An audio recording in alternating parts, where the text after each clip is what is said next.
संभ्रम निर्माण झाला होता की ले ऑफ देण्यासाठीचा जो काळ आहे तो गोवा ग्लास फायबरने कुठेही काळ मेन्शन केलेला नाहीये आणि त्याच्याचमुळे या लोकांमध्ये संभ्रम निर्माण झालेला आहे। कारण कायद्यामध्ये काही तरतुदी असतात, त्या कायद्याची संपूर्णपणे पायमल्ली इथल्या बऱ्याचशा कंपन्या करताना दिसत आहेत। मी म्हणूनच म्हणतोय, मागाची मी जे आव्हान तुमच्या मार्फत करतोय ते आव्हान माझं इथल्या सगळ्या कामगार बांधवांना सुद्धा आहे की तुम्हाला जर कुठे काही त्रास होत असेल तर तुम्ही सुद्धा तो आवाज उठवला पाहिजे। आणि आम्ही आमचे सहकारी गोवा ग्लास फायबरचे जे कमिटी मेंबर्स वगैरे सुद्धा आहेत, जे इथले स्थानिक लोकच आहेत, या सगळ्यांनी जो आवाज उठवलेला आहे तसाच इथल्या प्रत्येक कामगारांनी आपल्या मालकाच्या विरोधात आवाज उठवला पाहिजे। आणि कुठेही जर आपल्याला असं वाटतंय की आपल्याला तिकडे दाबलं जात आहे तर आवाज उठवल्याशिवाय पर्याय नाही आहे। टोटल किती कंपन्या तुम्हाला दाबतच राहणार। टोटल कामगार किती लेआउट दिलेले? अजूनही ले ऑफ जो आहे तो त्यांनी सांगितलेला नाही आहे, पण त्यांचं जो फर्नेस रिबिल्ड करण्यासाठी त्यांना काही मशिनरी प्रोक्युअर करायची असं त्यांनी म्हटलेलं आहे।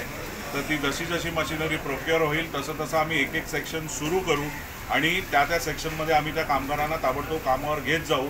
तोपर्यंतचा हा ले ऑफ राहील, त्यामुळे अजूनही कालावधी जो आहे तो निश्चित नाही आहे, सुनिश्चित कालावधी नाही आहे। मेहरबानी आहे की त्यांना जी काही सबसिडी स्कीम गोवा गव्हर्नमेंटने सुरू केलेली होती त्याच्यामध्ये आता हा प्रश्न आम्ही इथे सुद्धा विचारलेला होता की तुमची एक कंपनी ऑलरेडी असताना तुम्ही नवीन इन्व्हेस्टमेंट करून दुसरी कंपनी फॉर्म करण्यापेक्षा त्याच कंपनीला तुम्ही एक्सपान्शन का नाही केलं। तर PMLI स्कीम जी गोवा गव्हर्नमेंटची आलेली होती ज्याच्या अंतर्गत कंपनींना सबसिडी मिळते, त्या सबसिडीचा फायदा घेण्यासाठी यांनी दुसरी कंपनी फॉर्म केलेली आहे। आमची ही सुद्धा मागणी होती की त्या युनिटमध्ये ह्या सगळं कामगारांना तुम्ही कामावरती घ्या।